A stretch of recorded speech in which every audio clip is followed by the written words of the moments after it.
Hey guys, it's Mr. Walker here, and welcome to another math lesson with yours truly. You guys probably aren't getting sick of that by now, are you? Alright, anyway, we're here to discuss the next topic in this module, moving on from some of the things that some of the concepts we've already covered and kind of building on our knowledge and applying our strategies in different ways like we continue to do and grow as mathematicians. So our objective, our learning goal for today is to solve division word problems with remainders. Uh-oh, did I just hear that right? Solve division word problems with remainders? I just used two of the scariest words in the English math language, division and word problems. I'm surprised some sort of math monster didn't just show up like out of the darkness to claim my math soul for using such terms like that. It seems every year that students are always the most scared of division and word problems, but I'm here to tell you it's not scary at all. We're going to make it easy, we're going to make it fun, we're going to get through it without any problems. And if you guys see a math monster sneaking up behind me, just kind of give me a shout out, let me know. Don't be scared of him. He's a pretty friendly guy once you get to know him. You just don't feed him after midnight. You know the rules. Anyway, so we're going to be working with division today, and I promise you we're going to take some nice easy steps to get there. We're going to start with some word problems and seeing how we can use different strategies and different models to represent division so we really understand what's going on. And then we're going to move into some different standard algorithms and some steps that we can follow to make it easy for us to do. So first, we're going to build that knowledge and understand how it's working by looking at area models, an array, and even some tape diagrams. Come back. I know I said tape diagrams too. I'm throwing all these scary words at you, but I promise I'm going to make it not so scary for you, okay? And we're going to have some fun doing it. So we're going to use area models, we're going to use arrays, we're going to use tape diagrams, all of these things to kind of really visualize what it is that's happening when we divide numbers. And once we get that good basis down, then we're going to move into some other strategies and things that we can use to make division flow a little better, make it a little bit easier, and just have some like strategies that we can use to help us. So you're not going to need much today, okay? As far as materials go, you're going to need like your personal whiteboard if you want something to write on, something to write with, just so you can kind of follow along with me and we can do some examples. And get ready to draw and have some fun with it. If you have graph paper or if you have like models and things you want to use instead, like Legos or place value discs or something that you can move and put into groups, you can use those as well. I'm going to be using pictures and stuff up here, so it's totally up to you guys.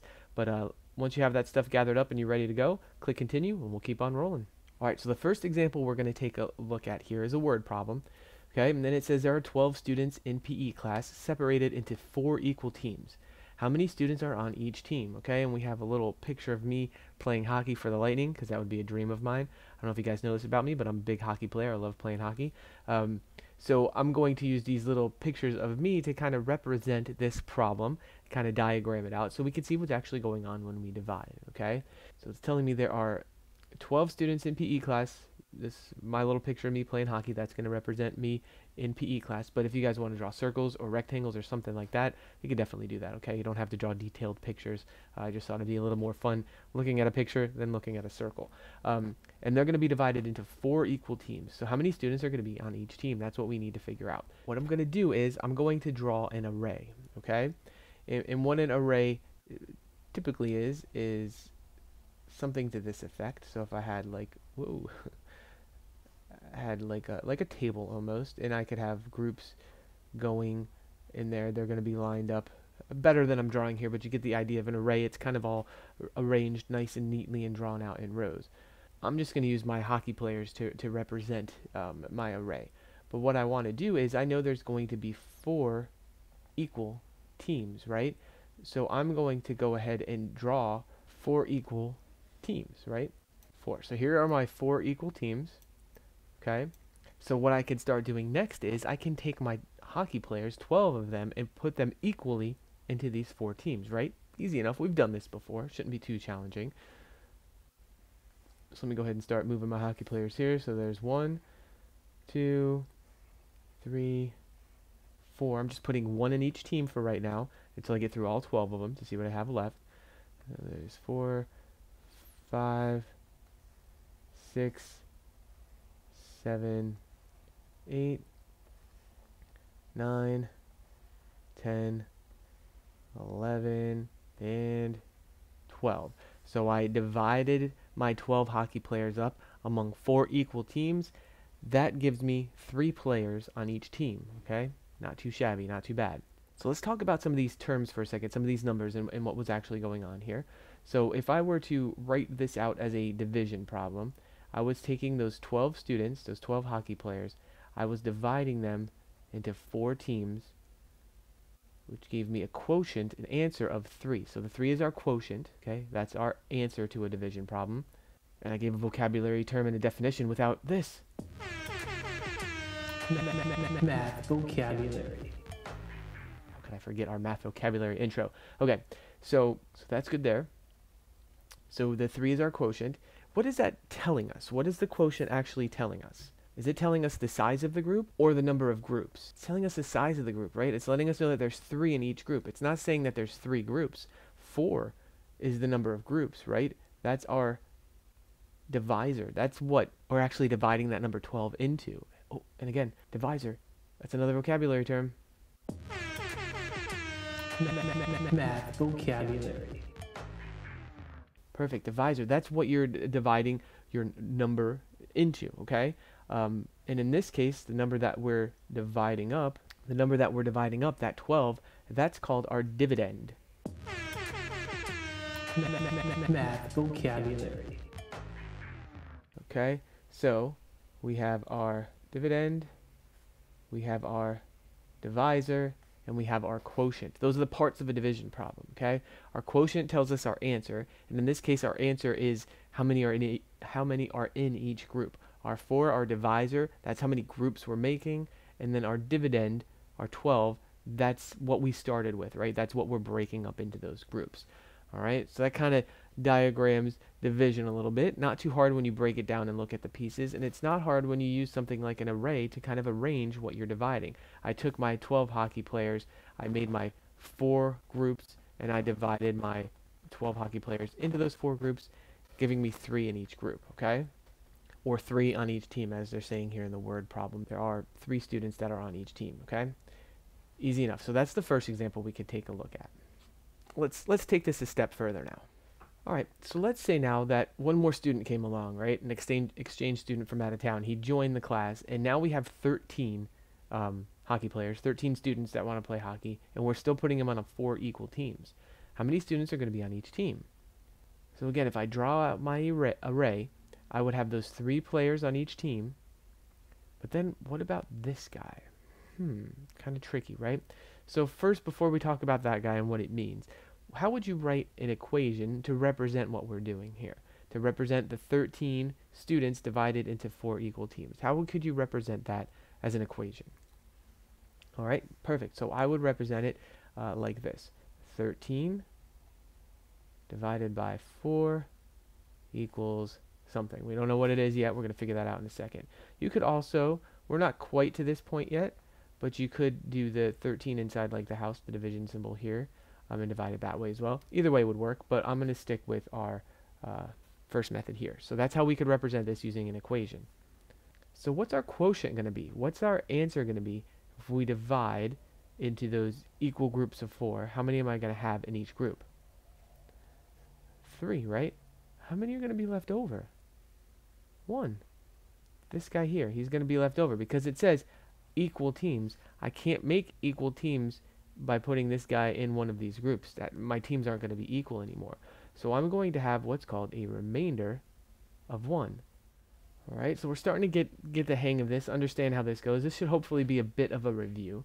But I'm going to switch things up on you a little bit. I'm going to switch the problem here. We're going to be dealing with the same numbers, but I'm just going to switch the way the problem is phrased to see if that changes anything about what we did and the steps we took. What if I were to say something like this? All right, so now it says there are 13 students in PE class. Exactly 3 students are needed on each team. How many teams can be made? So what changed in our problem, in our word problem, and how is that going to affect the equation that we write? I want you to think about that for a second and see if you can write out an equation that matches this word problem better now. All right, so if we take this part by part, again, we're going to have 13 students in class, just like we've had, okay? No big deal there. but exactly 3 students are needed on each team. So I am going to be dividing these students now into groups of 3, okay, because 3 students are needed on each team. So if I divide them into groups of 3, I would have how many groups? 1, 2, 3, 4. 4 groups. So now we're saying 13 divided by 3 is going to equal 4. Do I need to do anything with this guy that's left out over here? Because he's just the remainder. What it's asking me is how many teams can be made. It doesn't say how many teams can be made and how many students will be left over. It's just asking me how many teams can be made. So right now, I know it seems cruel, but we just kind of ignore this guy, okay? Because we just want to know how many teams can be made. Now, I'm sure we'll get a chance to let him play later on, but for right now, we're ignoring him. And so don't tell Mr. Walker, he'll be very upset. But we can ignore that remainder. We don't have to worry about it because that's not what the question is asking us for.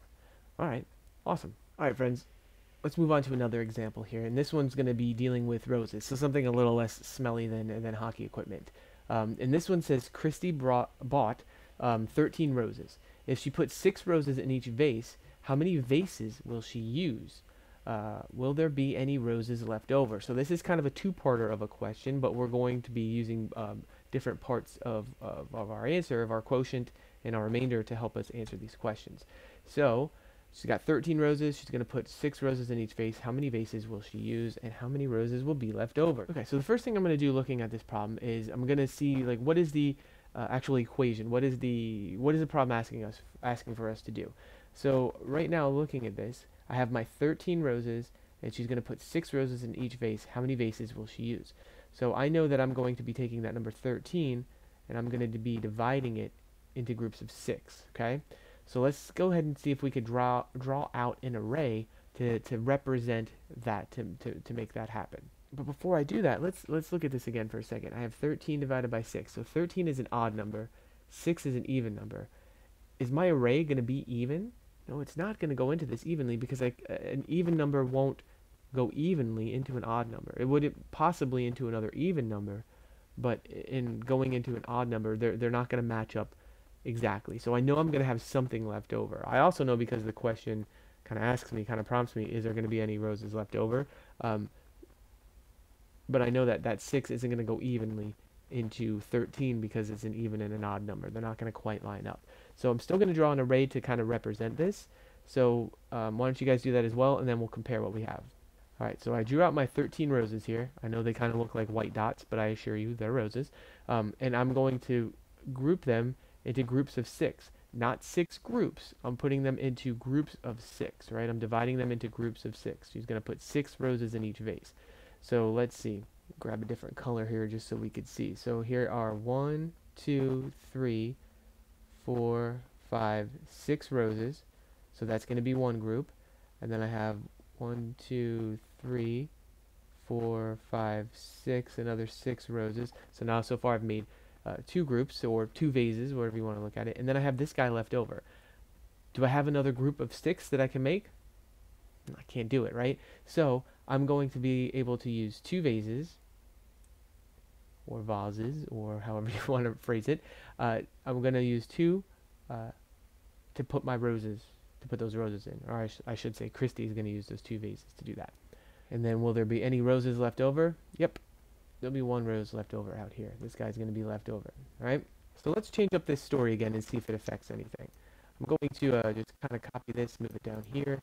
And let's say instead of putting 6 roses in each vase, she's going to put the roses equally into 2 vases. How many vases will she use? So again, I'm using the same numbers. We're just kind of switching around the rotation of it, right? Just trying to get our brains thinking around what's going on actually in these word problems. So now this time, we are taking that 13 and we're dividing it into groups of 2. So we're dividing it into groups of 2. What's that going to equal? Well, again, I could use that same array to help me out. Okay, so if I wanted to put them into groups of 2, actually it might be easier to draw those 2 groups. So here's 1 vase, here's 2 vases, and then we could start moving them into here. So I would do, let's see, 1, 2, 3, 4, 5, 6, 7, 8, 9, 10, 11, 12. Ooh, but if I put 13 here, I don't have any more to put in here, so that would be uneven. So I have 1, 2, 3, 4, 5, 6 in this group, 1, 2, 3, 4, 5, 6 in this group. So that means there would be 6 roses in each vase with 1 rose left over. Same numbers, just using them in different situations based on the changing of the word problem. So kind of interesting how that changes things up. All right, guys, so using this example, I want to review just one more thing with you guys, just to kind of, really round out our thinking on division and how division works. Now, I had been doing the examples one way, right? I had been, let's go back to this example. We had been taking the hockey players, right? And I counted out how many hockey players would be in 4 groups. So I made my groups first, and then I counted out the hockey players into each group. And that is definitely one way to do it. Nothing wrong with that method. We call that method the partitive method, right? I am breaking up that number 12 into its different parts. I'm moving it out into those groups, okay? So if I was going back to this example again of the 13 roses, and she's going to put 6 roses in each vase, that partitive method isn't necessarily going to work quite as well, right? Because if I had, let's say, this is my rose, okay, not a great looking rose, but you get the idea. It's kind of like more like a fried egg, but anyway, and I wanted to start counting those out into the different parts, the different vases. I don't know how many vases she's going to have, right? So instead, what I really need to do is I need to count out. So if I wanted to take that rose, which kind of looks more like a fried egg, but that's okay. But if I wanted to take those roses and count them out into the vases, I can't really do that, right? Because I don't know how many vases I'm going to have. So that part method isn't going to work quite as well, okay? Instead, what I'm going to need to do is I'm just going to have to count out 6 roses and see how many vases I end up with. So I would count out 1, 2, 3, 4, 5, 6, 7, 8, 9, 10, 11, 12. So there's 6 in this vase, 6 in this vase, and then 13, this guy that's left over, right? So I know now that I'm going to need 1, 2 vases. We call that the measurement method because we don't know what we're going to have, but we're going to keep adding up or counting out until we get to whatever it is that we're going to need, okay? So just 2 different ways that you can go about it. Neither way is wrong, as long as you understand what you're representing by what you're drawing, okay? Again, I could have done that with my hockey players here. Let's take a look at how the measurement method would have looked, because I used the part method. I took them all apart into the different parts. I grouped them out first. I drew my groups, and then I divided them into the groups. But if I wanted to use the measurement method, what I could have done was I could have said, okay, so 4 equal teams, 1, 2, 3, 4, 1, 2, 3, 4, right? I'm just dividing them into 4s. So right now I have 4 and 4, which is 8, 9, 10, 11, 12. Okay, cool. So now I have 1, 2, 3. Now the 3 doesn't represent 3 teams now. What that 3 represents is that there's going to be 3 students on each team, okay? So it looks a little different, but you can still get the same answer as long as you think about it in the right frame of mind. So I measured out 4, counting by 4s, and that got me to 3 groups, but those 3 groups is really how many students are going to be on each team, okay? So different ways of framing that. I know this is probably getting a little confusing, but I just wanted to point that out to you guys to know that either way of doing it isn't wrong as long as you're interpreting your answer in the correct way, all right? If you want more information or more examples on how this is done, I would encourage you to check out Dwayne Haybecker's video. He kind of explains this more in depth using a couple more examples. So you guys might want to check that out with your parents or learning guides to kind of really understand that there are different ways to get those 2 methods done, okay? But as far as division goes for today, I think we've covered enough. I think you guys have a pretty good grasp on this. If you have if you have any questions, comments, or concerns once you start working and practicing this on your own, please reach out and let me know. Be more than happy to help you out. We can do whatever we need. Make sure to ask a learning guide, ask a teacher, ask anything to make sure you get the help that you need. Self-advocate and have some fun with division because it's really not that scary. All right, guys. As always, I appreciate you watching and have a good rest of your day.